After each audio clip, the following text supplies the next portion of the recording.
Okay, so this is revision of your historical narrative part 2. This is when you ask someone else to read your paper and get their feedback and suggestions. So, also, other students will ask you to do this. So, this is what you need to be aware of.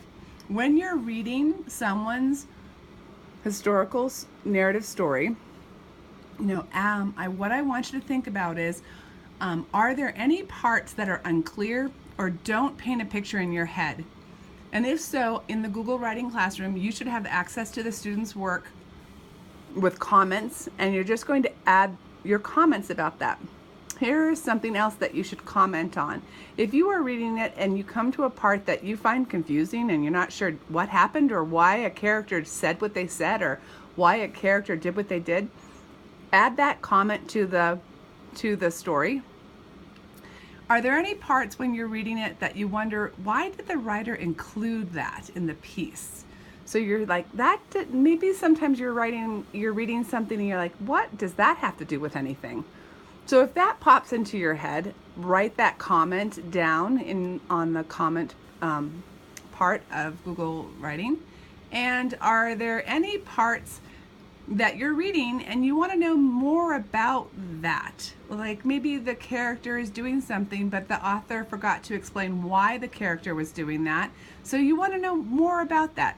Add that comment. And the last thing, whenever someone is sharing their work with you, they're sharing a part of themselves. They're sharing their thoughts and their ideas. So please take some time to compliment the writer. If you're reading it and you see, oh, I love that descriptive word, that's a great vivid verb, compliment them and add that on a comment. And everybody wants to know what they did well, not just what they could change or maybe improve upon, but what in the piece has done well. Also, look at the title that the author gave the piece, and if you have a suggestion on a better title or a change in the title, please give that as well.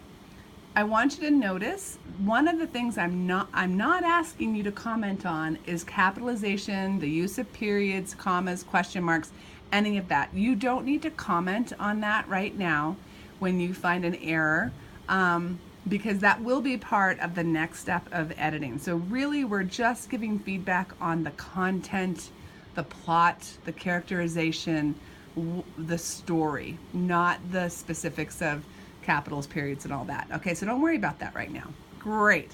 When you're done making comments on someone's work, let them know so that they can read your ideas and suggestions and then revise as necessary. All right.